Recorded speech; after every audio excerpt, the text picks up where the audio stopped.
So this video has been coming for a long time. A lot of you guys are probably surprised I'm actually making a video about this in a professional setting. But I believe that I have to talk about this because it's been totally bullshitted about by too many jealous people out there that have had no experience with me, my academy, my wife, or my staff members. They've never met me, they've never faced us, they've never even dealt with any of our services.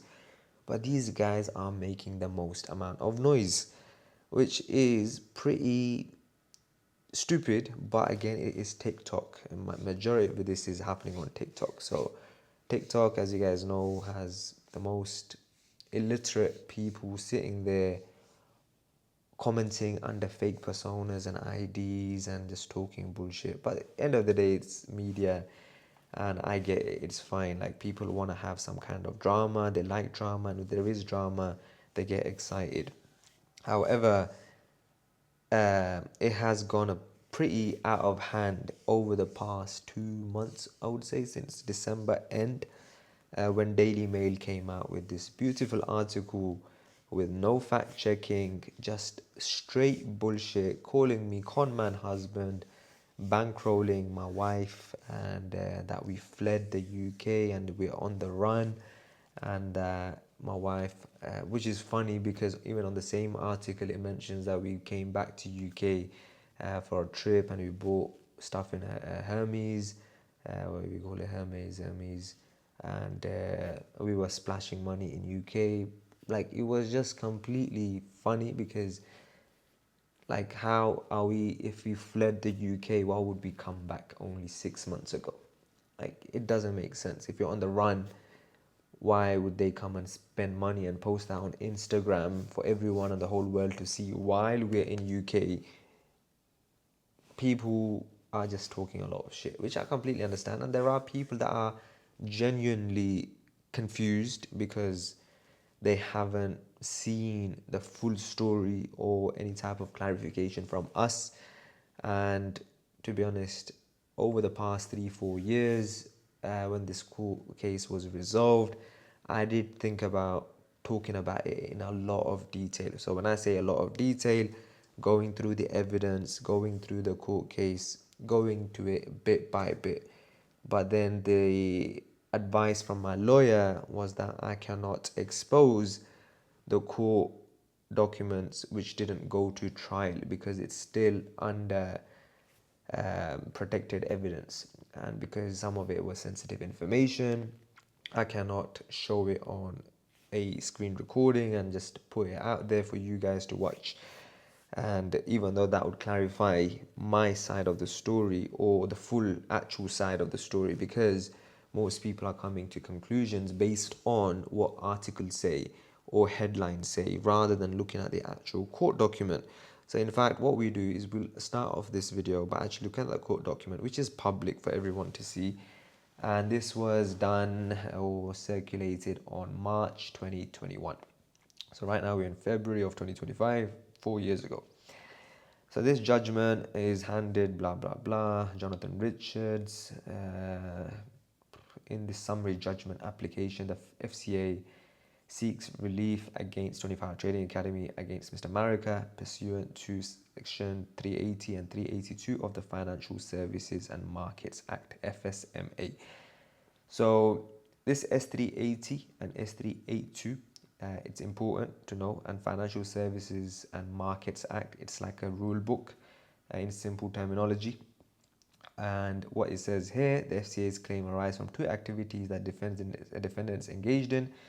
America, me, my surname, sent signals over social media. The proper characterization of these signals is disputed, so I will describe them neutrally as containing details of transactions in CFDs and options relating to FX.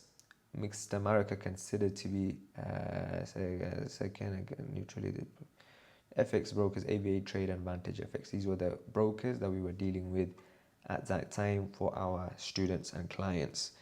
So it says the FCA assert that these activities involve the defendants carrying on by way of business the regulated activities advising on investments within Article 53 of the FSMA Act Order 2001, arranging deals in investments within Article 25 in breach of general prohibition set out in Section 19 of FSMA. They also assert both defendants have communicated invitations or inducements to engage in investment activity in breach of Section 21 of FSMA.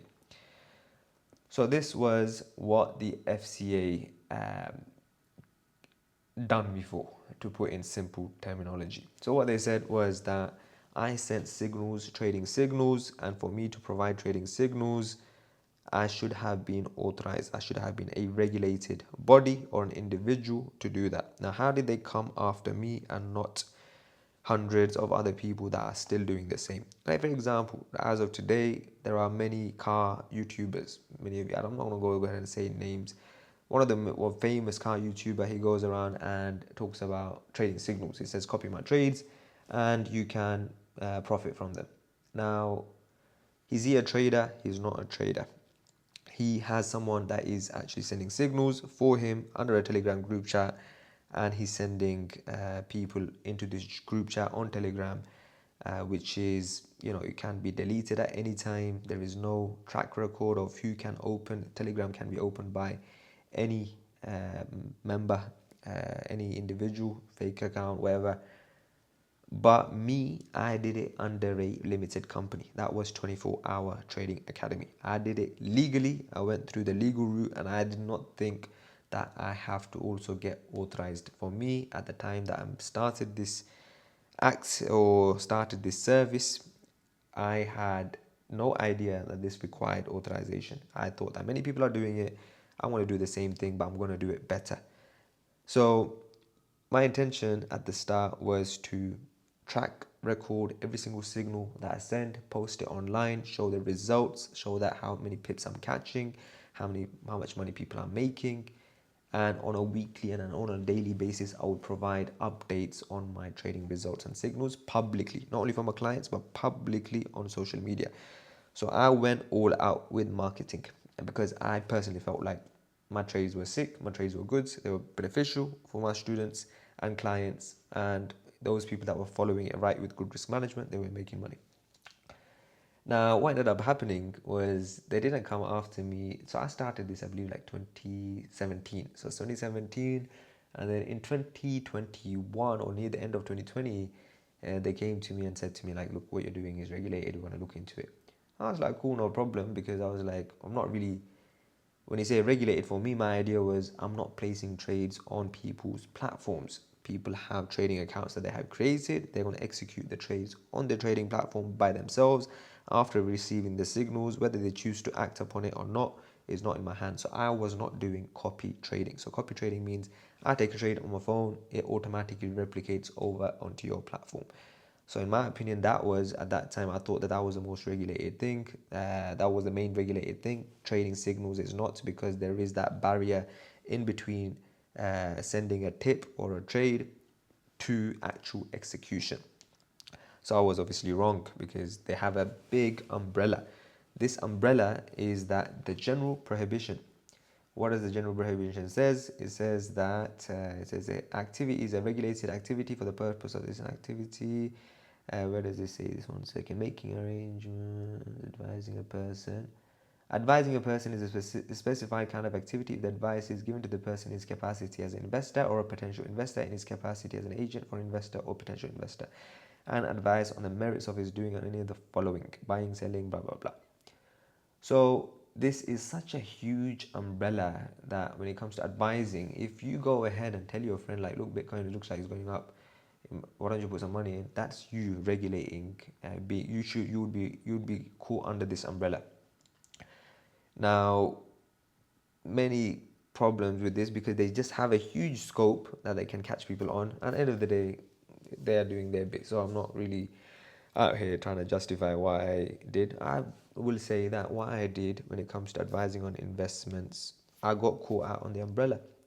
There was no other thing with it. Now, what I have a problem with, if you read the whole judgment, it goes into the detail of USD CAD, how I traded, what happened, whether the signals constituted as advice on investments, the issues to be decided, whether what is it? No mean concern, ranging deals on investments.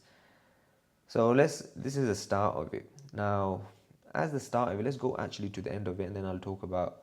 So if you guys are actually interested in this, I'll actually put a link to this document so you can go ahead and read upon this article in detail. Now, we go down, and I don't want to just talk out of my ass. I want to actually talk about what the judge said about me and what I did and what the issues are and what the solution was. So this court case, firstly to clarify, it didn't go to trial. It got ended on a summary judgment. So what that means is that we had prepared evidence to go into trial to show. So our main point was that if people had followed the signals, they would not have lost money.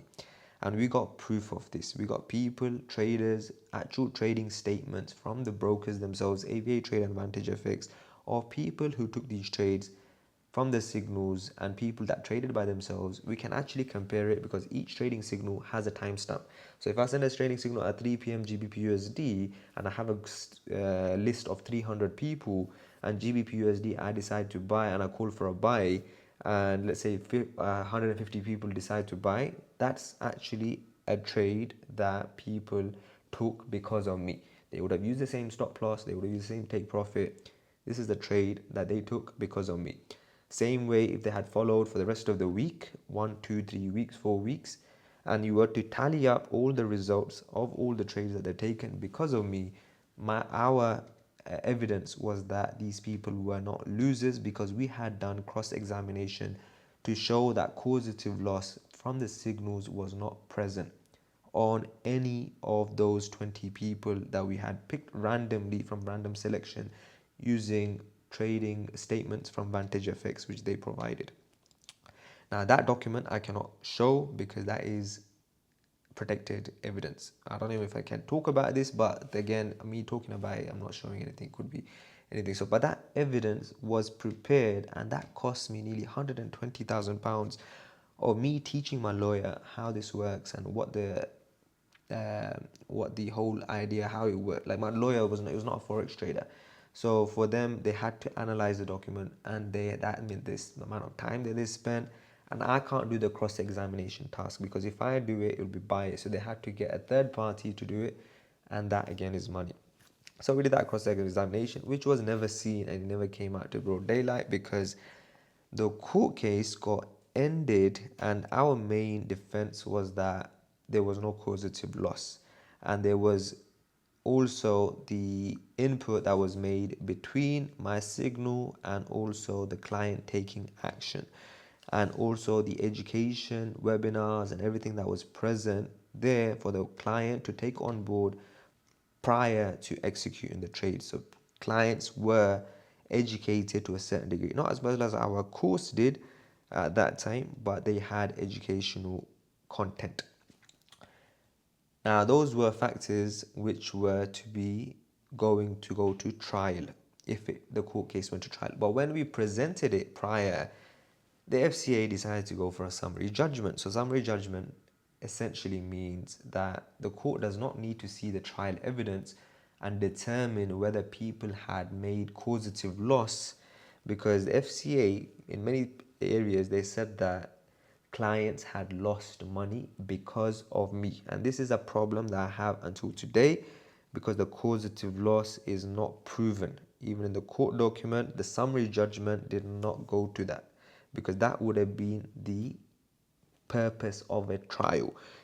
The summary judgment ended the whole court case based on the factor that I was an unauthorized individual and I provided advice on investments, and this is a general prohibition.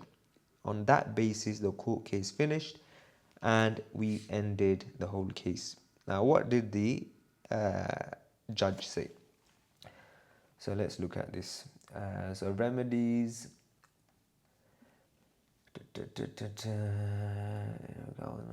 Okay. Issue 9 is somewhat more complicated in relation to my powers. As regards 381, I'm satisfied the company has breached a relevant requirement and satisfied that there is a reasonable likelihood that the contravention by the company by the general prohibition pertaining to investment advice will continue or to be repeated. In his witness statement, Mr. Thorpe of the FCA suggests the company will still sending signals in September 2020 despite clearly being on notice. Okay, whilst in his submission, Mr. Linus suggested that no signals were sent after September 19. There was no statement that effect, so that's something else. I was, however, not shown any evidence that the company is continuing to refer to ABA Trade Advantage. Therefore, I'm not satisfied there is likelihood. Okay, for the purpose of S380, I'm not at this stage satisfied that Mr. Marika has himself contravened a relevant requirement as distinct from knowingly concerned in such contraventions. Nor am I at this stage satisfied for the purpose of S380 there is a reasonable likelihood Mr. Marika, since I am only prepared to find on a summary basis, will contravene a relevant requirement, since I am only prepared to find on a summary basis that this to date contraventions have been affected by company controls. I'll therefore make an injunction against the company, restraining it from providing signals. But I will not make an injunctions future breaches of Article 25. The FCA invites me to issue a similar injunction as Mr. America. I'm not, however, satisfied that I should do so on a summary basis. Okay. I'm entitled to make order of future contravention, but he still didn't do it. I will not exercise my power to make an order against Mr. America. So he basically said that he's not gonna basically ban me from providing signals or doing this. That's what he basically said. The FCA argues that even if I don't have the power, so they try to still go and grasp the nettle agreement in the summary. However, I do not consider that I have all the submissions I need to do so. Why? Because there was no proof that I was the cause of loss. I did basically, if the FCA had shown that because of this guy, this Marika guy, he went ahead and he lost people's money and he blew people's money out. You think the judge will say that I do not consider I have all the submissions I need to do so. I will not make an injunction against Mr. Marika personally on S380.2. Why would he not do that? Because there was no evidence to suggest it, other than the fact that I actually sent the signals. The actual act was there, but whether people got shafted or not is not there, because it didn't go to that, and they didn't want it to go to that. And I have evidence of that, and I have evidence from conversations of people which I can show, because these conversations are directly to me on my Instagram, of what actual students of clients messaged me when the FCA pursued them after putting out the statement. So first they put out the statement. Let's go to Mr. Marika, 24 Hour Trading Academy, FCA. So that would be the warning. Let's look at the warning. So what is this? Look, so this first published on 13/09/2019. So this is a 24 Hour Trading Academy. We believe this firm may be providing financial services, that they do this with all firms. Okay, so now down here you'll be able to see the first. This is from my Instagram. Now some of these clients, I'm not going to show their names, because these people, I don't want people to message them or bother them, because at the end of the day they're messaging me based on trust. And I had a huge number of people that messaged me based on trust. And this first guy is going, "Salam bro, hope you're doing well. You'd probably know, but people have started receiving an email from the FCA about you. It's literally a 10-page case study of your history and all your money. Let me know if you want me to forward it to you." I'm like, "I'm aware. You can message them that they'll refund you a bit as you signed up to ABA with my affiliate with prorate calculated." He goes, "Lol, nah bro, not interested in refund. Didn't really lose anything. Broke even and that's because I was being greedy and started using big lot sizes. Alhamdulillah bro, you did a lot for us back in the day for our trading. Just got the email, thought I'd pass it on, hope you and fam out well." That was one guy. Next guy, 30th of January. "Yo bro, I just got an email from FCA. They contacted me to be a witness. Just thought I'd let you know what they're doing for that case. Hope all is good. Oh, since I wasn't even going to go through it anyways because the course was solid. I actually built solid foundations." So there were students that signed up to my course, and they also signed up to my signals. So this guy, he did both of them, and he was not interested in going ahead with it. FCA sent me this email, "Just to let you know, I never paid for your service. I don't know how or why they have my details." So there's another guy messaging me, telling me about this. Another guy, "Bro, just received a very realistic looking email from the FCA about some case against you in UK dating back to 2021 regarding losses made. I think you may want to glance your eyes over it quickly. If you could keep it between the two of us, that would be appreciated." Another guy, "I just received a mad document from the FCA regarding 25. You've seen it." Salam bro, hope you're doing well. We need your signals back. I know you stopped because of this. Would you consider like starting another group, but rather calling it signals, call it analysis group. This guy is trying to, you know, move around the bushes. Hey bro, this is urgent news. So this is like April 2020. So around the time that the warning, I received an email. So the other ones are different times. I think this one January 2023, 30th January. This is 31st of January. So now we're going to this is 2020. And this is, hey bro, urgent news. I received an email. They're asking to come forward if I suffer any losses. And he goes, oh, no worries. I'm like, replied to them highlighting the points above. So I'll send you a template email. Because people that were coming to me, they were saying to me, like, is the FCA email legit? Like, why are they coming to me? So I was like, you know what? Show resistance. Because I'm the type of person who'll show resistance if I believe I'm in the right. And I believe I'm in the right. I had more than 60, 70 people reply back to FCA. Imagine the FCA messages you saying, did you get scammed by this guy? Contact us and help us and we'll get your money back. And these guys are going to them. Rather than going to them, they're coming to me and telling me that, bro, they're wanting me to snitch at you. Like, who would do that? You make your mind up, no problem. Okay, no worries, broski. I'll email that. And your signals were profitable too. I don't know why they're causing a big fuss about it. He's like, no worries. I'll send you a screenshot of the email. People don't use FX calculator, which led them to be unsatisfied. Another guy, April 20. I got an email from FCA regards to you. And then he's sending me the whole screenshot of what they're asking me, asking them for the witness statement or the interview. And he's asking me, let me know how to respond. Another client, but so these people that are getting it, they are clients of mine that are getting it because they got access to all the clients that signed up to my signal service through the brokers. So these people are legit people. They're not just random people that are getting random emails and talking shit.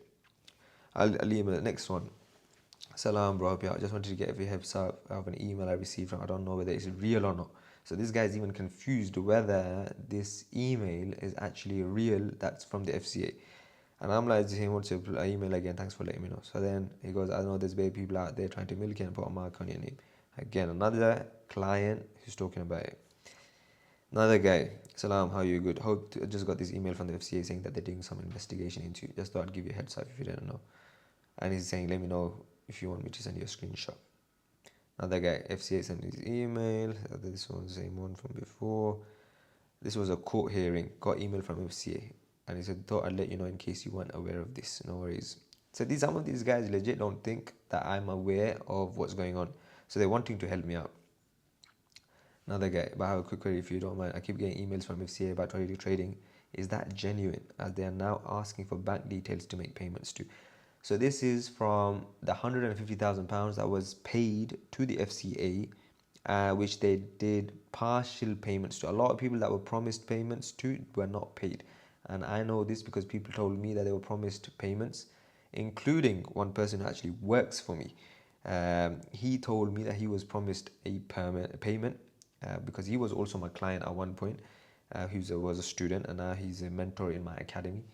And this guy was not paid the amount that was promised to him, which according to the actual pro rata or pro rata, whatever you want to call it, if it is done properly, it would have been paid, but it didn't. Okay, so as they're now asking for payments, I'm like, yes, to do the signal case, cool. Assume it was FCA who brought the case forward and not a former student, which was the case. Another guy, yeah, Salam for, not sure if you got my message on WhatsApp. Can you give me a call when you're free? I've been getting emails from the FCA. They're trying to get info on you on the signals you used to provide. They've been giving all email ads from ABA Trade. I'm like, yeah, it's just been a headache the past week, April 2020, so you understand the full background. So I had a pre-template email that's sent to people that approached me because there's so many people. There was more than 80, 90 people that approached me. So I just made an email to show them. Then he goes, what the fuck, how can I know all of that? So he goes, what the fuck, how can I know all of that? In the beginning of the convo, he was very crafty and started asking random questions. And at first, I didn't realize he was asking, why he was asking. But I didn't say to him about paying for signals, and then he asked me for records. I told him I don't have any. He even then asked me for a signal signed statement, which I refused. How can I say you're still giving signals when I know you're not? Yeah, that's what concerned me, blah, blah, blah. Was done with leading answers, and a lot of the statements they lied, which is a ridiculous considering the regulatory body. Then I got, to be honest, I think he just adding bits and bobs from others because he knows he'll never hold, as I refuse to give any statement. He even was trying to put words in my mouth. Like, for example, he asked how I met you. Then he started talking about cars and stuff and said that, did I pull you in? Did I pull you in? Then he started, and he even said, do you think it's a get rich quick scheme? I told him anybody will. And I even told him about the education you provided and about the course. Look at the cunts ain't mentioned that. I think where he thinks we don't talk, I wouldn't tell you about them contacting. That's why he adding bits in, which I'm a bit surprised about. Also, he trying to fish. He wants to see what you say, or if you say anything. You should say no problem. This is all from truth. Where is the signed statement from these people? And the funny thing is, there was no signed statement apart from two people that I remember, but which I can't talk about because there are people who I've had personal relationships with, who were ready to go and talk against me on court. But again, I can't talk about that in detail because this is the actual court case information. So yeah, the people that were there, they had personal beef with me for personal reasons. I'm just going to leave it at that. I'm not going to talk about it. But yeah, so these were people, if I had ran a scam, I had run from people's money, would people be messaging me on Instagram and asking me if the emails from FCA is legit? Should I give them emails? And telling me the whole conversation of what happened with the investigator, talking to these people and saying that these guys are adding words into my mouth. It is very surprising, isn't it? So, I mean, end of the day, this video is, I'm not going to make it super long because I don't really have anything else to really say with it. If you guys are dumb enough to think that I went ahead and people had lost money from my signals, you would think that people would be posting all over my signal client saying, you know what, I took his signals and this is the amount of money that I lost. I have people who made money from signals, incredible amounts of money, and I have screenshots to put all over.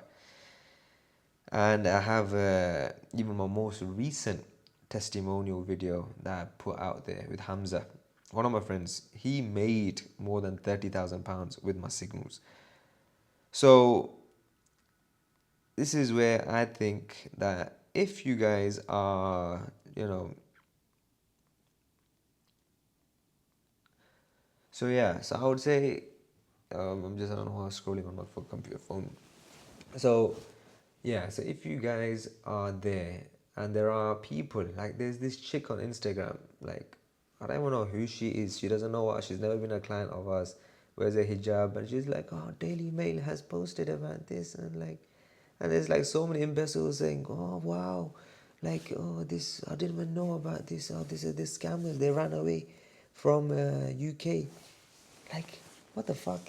Like, you were never my client. I don't even know who you are. So yeah, my video just ended up stopping, so I had to change the memory card.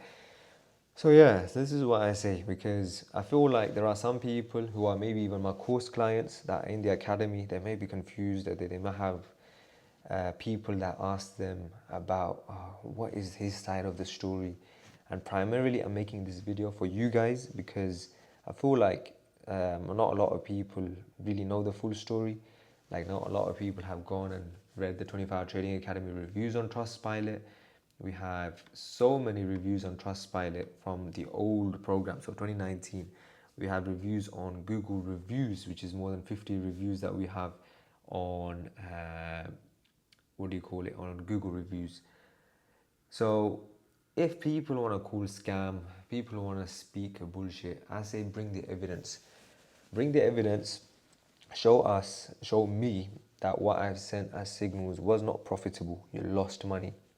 And show me clear proof of you using good risk management. Not, if I send 10 signals And on the one that lost, you went ahead and done some big lot size on it, and you blew your whole account rather than using proper risk management, then that's just stupidity on your behalf. You're trying to gamble. And every time when people started, I would always tell them use small lot sizes. But what would happen is people would see that how the results are so good, let me start multiplying on the lot sizes and start risking stupid amounts. So yeah, so I say, you know what, if you were a Signal client, you done Signals with me, I give anyone a challenge. You done Signals with me, you would have WhatsApp conversation, because I've never went ahead and deleted conversations, or even at that time WhatsApp, you cannot unsend messages like you could now. You would have the results. In fact, I even have Signals from 3 years, because I still have that phone number, and I have record of every single trade that I've sent. So go ahead and show me with evidence that my Signals were not profitable, and I will pay you your money back. Like I'm giving you now, if you can show me that you followed Signals for at least 2 weeks with good risk management during the period that you actually did my Signals, I'll give you your money back. If FCA even haven't paid your money back, I don't know if they did or not, I'll give your money back myself. Because £300, you're telling me that I'm not going to be able to give you £300. I'll give £300 to 100 people if 100 people are willing to come forward, because the minimum deposit for Signals was £300. So I know that because I've offered this before, 4 years ago, even before the whole FCA case concluded. I even said it myself, and no one came forward. So I leave it at that, because I just know what I did, and my students, my clients, and the people that are still signing up to today, they are smart enough. And these imbeciles, that's what I would say to them. Like, if you guys want to sit there just raging because I provide for my family a lifestyle which you cannot give, and you're jealous of that, and you feel rage because of that, and you are let's say a housewife, and you feel angry that my wife is posting these type of videos and you cannot get that, don't sit there just talking about what Daily Mail has to say, and the next minute Daily Mail wants to talk about next man's sex life, and which girl he banged and which girl he slept with, and where they were found naked doing what. And you're reading that kind of stuff, and you want to take that as a source, because if Daily Mail published that article, why didn't Independent, why didn't Telegraph, why didn't BBC take that on and continue with it? Because that's what happens when a reliable source provides information, legit information, and it comes out and it's a major headline. Because I know I was on the first page on Daily Mail for one day. So why did the other publications follow through with it? Because they know that there is no proof behind what was said. So that's basically my answer, my response to this. I don't know what else to cover really with it, because the other thing that I got is the causative loss document, which the exercise that we did, but I cannot legally publish that document, because that's a sensitive document provided by Vantage FX for the court case, which is protected, which is a big pity. But if I could show that, because I spent £120,000 on it, and I spent more than 300 and something, £350,000 just on lawyer fees during the period of the case. So yeah, so that is with it all. And back, people say, oh, why didn't I pay the entire money back? Why would I pay the entire money back if I know that people didn't lose money? They basically saying that whatever money that you made, you have to pay back. What victims were there? Show me the causative loss of people that lost money from my Signals that add up to whatever amount that you come out with, then I'll pay that money back. Because none of that was proven. None of that was concrete. None of that. It was all made up numbers that was not proven. There was no evidence for it. So why should I pay that money back if the causative loss was never there? They're saying to me that whatever money that I made with affiliates, I have to pay that entire money back. I wasn't going to do it. Why should I? I blew my money in the lawyer fees. That was all. On that note, we'll end this beautiful segment and video. And I hope you guys enjoyed it. A bit of drama in my channel. And we're gonna have a lot more videos coming soon, because I'm not stopping. I'm not gonna shy away just because of some fucking TikTok little pricks that talk shit about me, and while sitting in their mum's bunk bed, you know, like with fake accounts, I can scammer, scammer, scammer. Like, motherfucker, show me what a scammer, bitch. Like, you were never my client, so shut the fuck up and sit back down if you weren't there. So that's what I would say to them. So excuse my language on this video, because I'm usually a lot more, I don't swear this much, but this just really does piss me off. And you know, if you are one of my family members, you're probably going to watch this and be a bit disappointed in me. But again, this is just coming from my heart, and whether you choose to watch the video, or whether you choose to come out with the video saying that with a bad impression of me or a good impression of me, I appreciate your time regardless, to spend, you know, 20-30 minutes to, you know, listen to this video. Alright guys, take care. It's 2:52 a.m. and I'm going to be calling it a night.